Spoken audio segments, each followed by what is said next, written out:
नमस्कार. मी सोनाली रवींद्र खलोकार, सावित्री शक्तीपीठ, पुणे, महाराष्ट्र, शाखा परतवाडा.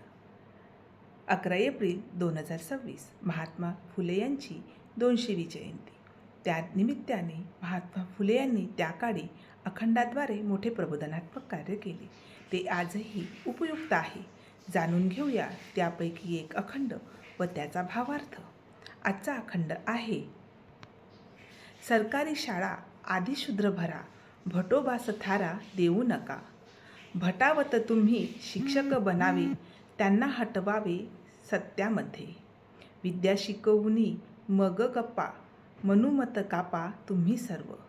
असे ना करिता फंडास मागता, शूद्रा लाजविता ज्योती म्हणे.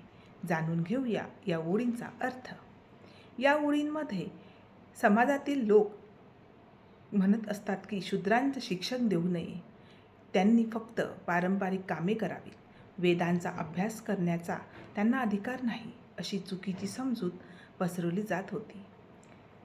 जर शूद्र किंवा खालच्या जातीतील लोक शिकले, ज्ञान मिळवले तर त्यांना समाजातून दूर ठेवावे किंवा त्यांचा अपमान करावा, अशी अन्यायकारक वृत्ती त्या काळात होती. शिक्षणाचे खरे उद्दिष्ट माणुसकी वाढवणे आहे, पण काही लोकांनी शिक्षणाचा वापर माणुसकी नष्ट करण्यासाठी, भेदभाव टिकवण्यासाठी केला, अशी टीका येथे केली आहे.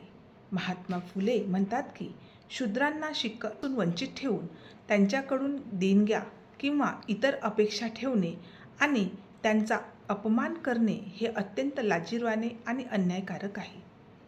यातून असा अर्थ येतो की शिक्षणाची जवळीक असणे जरुरी आहे. संपूर्ण अखंडाचा अर्थ असा की या अखंडामध्ये महात्मा ज्योतिबा फुले यांनी जातीभेदावर टीका केली आहे आणि जातीभेदाच्या नावाखाली शिक्षणामध्ये होणारा अन्याय त्यांनी दूर करण्याचा प्रयत्न केला आहे. महात्मा ज्योतिबा फुले यांनी दिलेला संदेश आजही उपयुक्त आहे. तो आपण आपल्या जीवनात अंगीकारला पाहिजे, अशी मी सावित्री शक्तीपीठ, पुणे, महाराष्ट्राच्या वतीने आपणा सर्वांस विनंती करते. जय ज्योती, जय सावित्री.